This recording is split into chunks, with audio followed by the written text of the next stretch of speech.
muuqaalkan waxaan kaga hadli doonaa qodobka labaad ee visual elementska kaas oo ah color. midabka waxa uu ka ciyaaraa door muhiim ah markii la joogo naqshadeynta iyo nolosha caadiga ah. waxaad ku kala socdaa sawirada, waxaa lagu muujiyaa dareenka markii la sawirayo, emojiska, xitaa mararka qaar waxaa loo isticmaalaa arrin muhiim ah oo bulshada ka wada dhaxeeyo iyadoo wax erayo ah aan lagu dhawaaqin sida samaafaraha oo kale. haddaba sidee ku kala garan kartaa midabka habboon in la isticmaalo iyo midabka aanan habbooneyn? jawaabtu way fududahay. aan gudaha u galno basicska uu leeyahay colorska ama midabada. colorka wuxuu ka farcamaa RGB, red, green iyo blue. waxaa dhihi karnaa midabada waxay noqdaan 3 group oo kala ah primary, secondary iyo tertiary. haddii aan dhammaan isku qasno ama isku darno waxaa inoo soo baxayo color wheel wax loo yaqaano. waxaa la yiraahdaa color wheelka waxa uu ka kooban yahay 12 midab oo ka yimid RGB. aan isla fiirino color.adobe.com oo ah website-ka ugu weyn ee colorska laga isticmaalo. gadaal ayaan ka sharxi doonaa sida loo isticmaalo. wheelska waxa uu ka kooban yahay 3 qayb oo kala ah primary, secondary iyo tertiary sida hore u soo sheegnay. mid haddaan u falanqeyno aan ka bilaawno primary color. waa qaybta asaasiga ah ee color wheelka, waxayna kala yihiin blue, red iyo yellow. secondary color waxa uu ka yimid primary color oo la isku daray, waxa uuna noqonayaa green, orange iyo purple. tertiary color waxa uu ka yimid primary oo lagu daray secondary color. tusaale ahaan haddii aan isku qasno ama isku darno yellow iyo orange waxaa inoo soo baxayo yellow iyo orange wax u dhexeeya. haddii aan sidaa kusii wadno midba midka kale wax isku dhow ayaa soo baxaya. waxaa jira 4 qualities uu leeyahay color kastaba, waxayna kala yihiin hue, saturation, value iyo temperature. hue waxaa dhihi karnaa waa colorka aanan waxba ku milmin ee keligii u taagan, yacni color keligii ah. saturation waxaa sidoo kale loo yaqaanaa intensity ama chroma.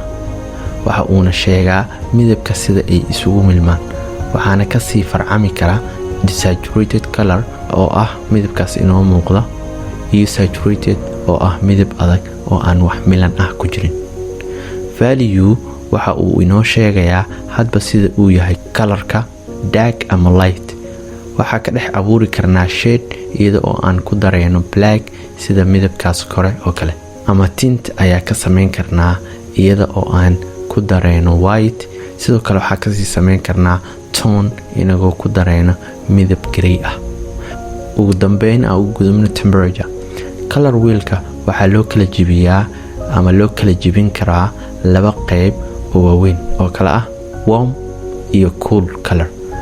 color wheelka waxa uu ka caawinayaa inaad colorska qurxan aad dooran karto. sidoo kale waxaa jiro color rules, yacni shuruuc loo isticmaalo haddii aad fahanto kaa caawinayo inaad isticmaasho midabo macquul ah oo isqaadan kara. color ruleska waxay kala yihiin monochromatic color, analog color, complementary color, split color, triadic color. monochromatic color waxaa dhihi karnaa waa color aan wax milan ah ku jirin. waxaad kusii darsan kartaa saturation and value aan horey usoo aragnay si wax qurxan ay kugu soo baxaan. analog color waa 3 midab oo isku dhow markaan ka eegno wheel colorska oo ah kuwa si wanaagsan iskula shaqeynaya. isku day inaad isticmaasho midabo kuu qaas ah oo aad ka soo saarto. complementary color waa midabo iska soo horjeeda oo si wanaagsan isku qaadan kara oo wada shaqeeya. tusaale ahaan ila arag blue iyo orange ama red iyo green si looga fogaado complementary color inuu noqdo mid shaacsan oo la wada yaqaan. waxaad isticmaali kartaa bright ama saturated color. split complementary colors waxa uu isticmaalayaa 3 color ama midab oo la isku daray sida nooga muuqda. shuruucdaas ayaana ugu dhex adeegsanaynaa markaad joogno wheelska. triadic color waa 3 angle oo isla eg markii la joogo color wheelka, waxaana soo baxay midabo cajiib ah oo isqaadan kara. waxaa habboon marka colorska aan isticmaalayno inaad ruleska u fiiriso si wax xeerka waafaqsan ay kugu soo baxaan.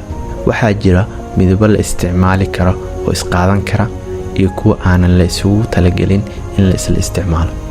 waxaa habboon markaad adeegsanayso colorska inaad ka fikirto aqriska ama muuqaalka siduu noqon lahaa. marka midabo aan la isla isticmaalin aad qaadato dhibaato badana ka imaanayso. bal ila arag tusaalahan. haddana midkaan ila fiiri.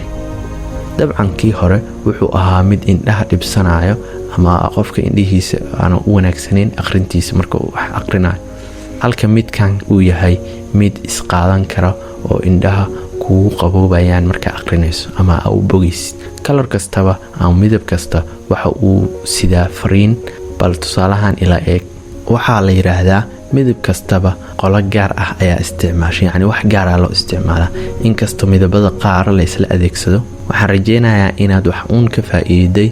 ku dadaal inaad tijaabooyin badan samayso si midabada ama colorska aad u fahanto. xaggan waxaa inoogu eg qodobka labaad ee visual elementska. waa inoo muuqaalka xiga oo aan ugu hadli doono shapes oo ah midka saddexaad ee visual elementska.